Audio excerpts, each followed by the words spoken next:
బట్టతలతో వరి అవుతున్నారా? Don't worry. Keha skin and hair clinic లో మోస్ట్ అడ్వాన్స్డ్ FUE టెక్నాలజీతో మీ బట్టతలకి శాశ్వత పరిష్కారం.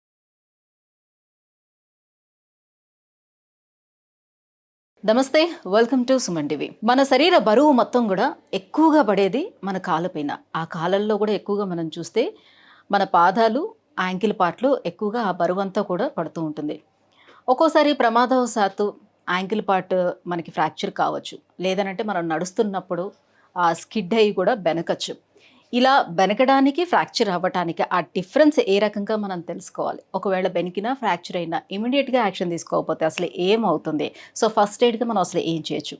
ఈ విషయాలన్నిటిపై అవగాహన కల్పించేందుకు మనతో పాటు ఉన్నారు senior orthopedic and joint replacement surgeon doctor KG Reddy గారు from Apollo hospital, Jubilee hills.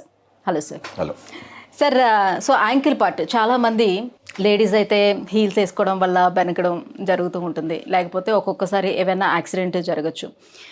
ఇలా బెనికేటప్పుడు దాని సిమ్టమ్స్ మనకి ఎలా కనిపిస్తూ ఉంటుంది? ఇది బెనికింది అని తీసుకోవడానికి, లేదంటే ఫ్రాక్చర్ అయితే మనకి ఎలా తెలుస్తుంది? చాలామంది ఓకే బెనికింది అని చెప్పి ఈ నొప్పి కొంతసేపటికి తగ్గిపోతుందిలే, 2 రోజుల్లో సెట్ అవుతుందని ఏదో ఒకటి ఆయింట్మెంట్స్ లాంటిది అప్లై చేస్తారు, టాపికల్స్. బట్ ఇమీడియట్ యాక్షన్ తీసుకోకపోతే అసలు ఏం జరుగుతుంది? మీరు అన్నట్టు అంటే వెరీ గుడ్ పాయింట్. ఎలా అంటే యాంకిల్ అనేది వెరీ స్మాల్ జాయింట్. ఆ స్మాల్ జాయింట్లో మన వెయిట్ అంతా తీస్తూ ఉంటుంది. మన వెయిట్ కాకుండా నడిచేటప్పుడు ఏమవుతుందంటే మసిల్ ఫోర్సెస్ వల్ల 10 times of body weight pass అవుతుంటుంది యాంకిల్ను పైన. ఎందుకంటే ఒక కాల్లో నిలబడ్డప్పుడు బ్యాలెన్స్ చేయాలంటే మసిల్స్ కంట్రాక్ట్ అయ్యి అంత ఫోర్స్ను జనరేట్ చేస్తుంది across the ankle joint. And ankles joint is very delicate joint unlike other joints. ఎందుకంటే 1 millimeter తేడా వచ్చినా కూడా సిమ్టమ్స్ చాలా ఉంటాయి, చాలా డిసేబులింగ్ సిమ్టమ్స్ ఉంటాయి లేటర్ ఆన్ సరిగా ట్రీట్ చేయకపోతే. సో యాంకిల్లో మీరు అన్నట్టు 2 types లిగమెంట్ ఇంజరీస్ అంటే స్ప్రెయిన్స్ అంటాం. Ankle sprains very common. రెండవది ఏంటంటే యాంకిల్ ఫ్రాక్చర్స్. అండ్ ఈ రెండింటికి కూడా రైట్ ట్రీట్మెంట్ తీసుకుంటేనే అది లాంగ్ టర్మ్లో మనకు డిసెబిలిటీ లేకుండా ఉంటుంది. యాంకిల్ స్ప్రెయిన్స్ అంటే, స్ప్రెయిన్ అంటే ఏంటిదంటే పార్షియల్ టేర్ ఆఫ్ లిగమెంట్ ఫైబర్స్లో కొన్ని టేర్ అయి ఉంటుంది. దానివల్ల ఏమవుతుంది, లిగమెంట్ ఇంటాక్ట్ ఉంది, దాన్ని కరెక్ట్ ట్రీట్మెంట్ తీసుకుంటే కంప్లీట్గా హీల్ అవుతుంటుంది. కామన్ యాంకిల్ స్ప్రెయిన్ లిగమెంట్ ఏదంటే outer side of the ankle ఉన్న లిగమెంట్ స్ప్రెయిన్ అవుతుంటుంది. ఇది కామన్లీ నడుస్తూ మీరు అన్నట్టు హై హీల్స్ వేసుకున్నప్పుడు స్లిప్ అయినప్పుడు, స్మూత్ సర్ఫేస్లో స్లిప్ అయితే, తర్వాత ఓసారి వెహికల్ నుంచి కింద పడ్డట్టు. కానీ కామన్ యాంకిల్ స్ప్రెయిన్ అనేది ఫుట్బాలర్స్లో అవుతుంటుంది, టెన్నిస్ ప్లేయర్స్లో అవుతుంది, స్ప్రెయిన్ అవుతుంది, యాంకిల్ ట్విస్ట్ అవుతుంది. అంటే యాంకిల్ ట్విస్ట్ అయ్యి బాడీ వెయిట్ అంతా లిగమెంట్ పడడం లేదంటే పార్షియల్ టేర్ అవుతుంది. ఇమీడియట్గా నొప్పి వస్తుంది, స్వెల్లింగ్ వస్తుంటుంది, కానీ నడవగలుగుతారు. ఒకవేళ ఫ్రాక్చర్ అయితే నడవలేరు. అది మెయిన్ డిఫరెన్స్. స్ప్రెయిన్ అయింది లిగమెంట్ అనేది జనరల్ నడవగలుగుతారు, నొప్పి ఉంటుంది. కానీ స్ప్రెయిన్ అయ్యి స్వెల్లింగ్ వచ్చిన తర్వాత నొప్పి ఉండడం వల్ల నడవకపోవడం బెటరు. ఇమీడియట్గా దాన్ని ఎలివేట్ చేసి ఐస్ పెట్టడం. ఐస్ అనేది చాలా ఇంపార్టెంట్. అంటే ఐస్ ఎలివేషను, ఐస్ రెస్ట్, ఇది చాలా ఇంపార్టెంట్. తర్వాత ప్రతి ankle sprain, any ankle injury x-rays అనేది చాలా ఇంపార్టెంట్. 100% షూర్ అనేది ఎలా అంటే మనకి ఎక్స్రే తెస్తేనే తెలుస్తుంటుంది. ఒకసారి నెగ్లెక్ట్ చేస్తారు, స్ప్రెయిన్ వెళ్ళే అని కొంచెం నొప్పి వచ్చిన నడుస్తూ ఉంటారు. చిన్న అన్డిస్ప్లేస్డ్ అంటే మినిమల్ ఫ్రాక్చర్ క్రాక్ ఉందనుకోండి, అది పెద్దగా అవుతుంటుంది. అది సింపుల్గా ప్లాస్టర్తో ట్రీట్ చేసేది ఆపరేషన్ చేయవలసి ఉంటుంది. సో ఆ విధంగా సెల్ఫ్ ట్రీట్మెంట్ కాకుండా సివియర్ ఇంజరీ ఉన్నప్పుడు ఎక్స్రే తీసుకోవడం ఇంపార్టెంట్. అండ్ యాంకిల్ స్ప్రెయిన్ అయినప్పుడు ఏం చేస్తామంటే జనరల్లీ ఒక 2-3 weeks ప్లాస్టర్ వేస్తాము. వాకింగ్ ప్లాస్టర్, నడిచే ప్లాస్టర్ వేస్తాము. చాలా వరకు హీల్ అయిపోతుంటుంది. అది 2-3 weeksలోనే లిగమెంట్స్ హీల్ అవుతాయి. తర్వాత ఫిజియోథెరపీ చేయవలసి ఉంటుంది. మొబిలైజేషన్ చేసి స్ట్రెంథెనింగ్ ఎక్సర్సైజ్ చేయడం వల్ల ఏమవుతుందంటే ఓ ఫామ్ అయ్యే స్కార్ టిష్యూ పెయిన్ లేకుండా నార్మల్ టిష్యూ లాగా స్ట్రెచబిలిటీ డెవలప్ అవుతుంది. అది యాంకిల్ స్ప్రెయిన్. కానీ చాలా వరకు యాంకిల్ స్ప్రెయిన్ అనేటివి నెగ్లెక్ట్ చేస్తారు. తర్వాత రిపీటెడ్ యాంకిల్ స్ప్రెయిన్ వల్ల ఏమవుతుంది, కంప్లీట్ లిగమెంట్ టేర్ అయ్యి తర్వాత ఆపరేషన్ అవసరం ఉంటుంది కొందరికి. పోతే ఇప్పుడు యాంకిల్ ఫ్రాక్చర్స్ అనేటివి వెరీ కామన్, స్పెషల్లీ 2-wheelersలో. బైక్ స్లిప్ అయ్యి యాక్సిడెంట్ అయ్యి యాంకిల్ ఏమవుతుంటే foot will be caught in the vehicle, body మొత్తం ట్విస్ట్ అవుతుంది. తిరగడంలో ఏమవుతుందంటే యాంకిల్ ఫ్రాక్చర్స్ అవుతుంటాయి. తర్వాత కింద పడడం వల్ల, నడుస్తూ స్లిప్ కావడం వల్ల, స్పెషల్లీ వెట్ సర్ఫేస్ పైన మనము ఇంట్లో ఎంటర్ అయినప్పుడు కామన్గా ఎలా ఉంటుందంటే కొంచెం ఎల్డర్లీ వాళ్ళు ఇంట్లో ఎంటర్ అయినప్పుడు లోపల టైల్స్ ఉన్నాయనుకోండి, స్మూత్ టైల్స్ ఉంటాయి, సడన్ స్లిప్ అవుతారు. తర్వాత ఒకసారి డోర్ మ్యాట్ ఉంటుంది, డోర్ మ్యాట్ స్లిప్పరీ అనుకోండి, డోర్ మ్యాట్ మీద సడన్ స్లిప్ అయిపోతారు. ఇది కామన్ థింగ్స్. సో ఎంట్రీలో ఎలా అంటే జనరల్ రఫ్ ఉండడం మంచిది. డోర్ మ్యాట్ ఉన్న నాన్ స్లిప్పరీ డోర్ మ్యాట్స్ ఉన్నాయి ఈ రోజు రేపట్లో, అది వేయడం చాలా ఇంపార్టెంట్. ఎందుకంటే బయట నుంచి ఇంటికి వచ్చిన బయట హార్డ్ సర్ఫేస్ రఫ్గా ఉంటుంది, లోపలికి వచ్చే వరకు ఏమవుతుందంటే అది స్మూత్నెస్ ఉంటుంది.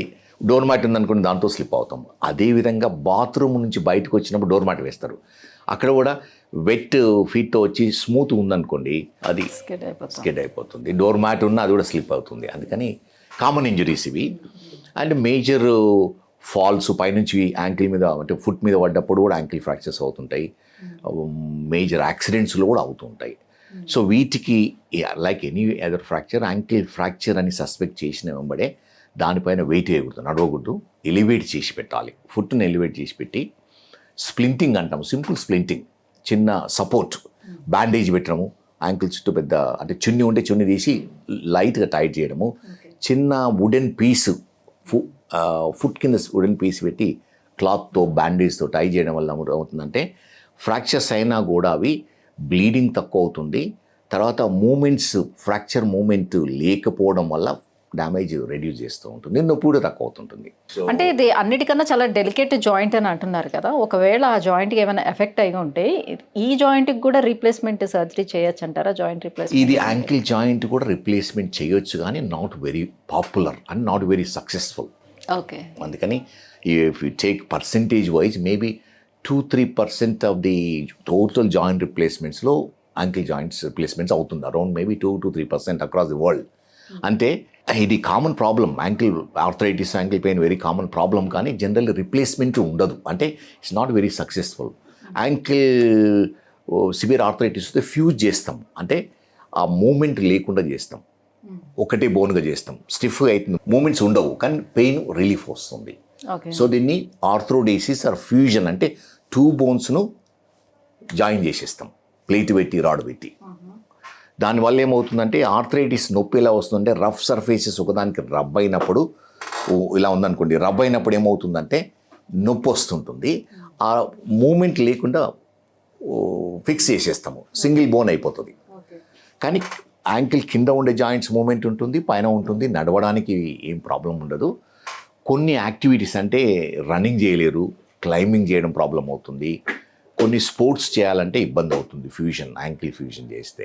ఇప్పుడు బాగా ఒబేస్గా ఉండే వాళ్ళకి ఎప్పుడైనా ఇట్లా యాంకిల్ స్ప్రెయిన్ అయితే వాళ్ళు మళ్ళీ నార్మల్గా నడవడానికి వాళ్ళకి అవకాశం ఉంటుందా?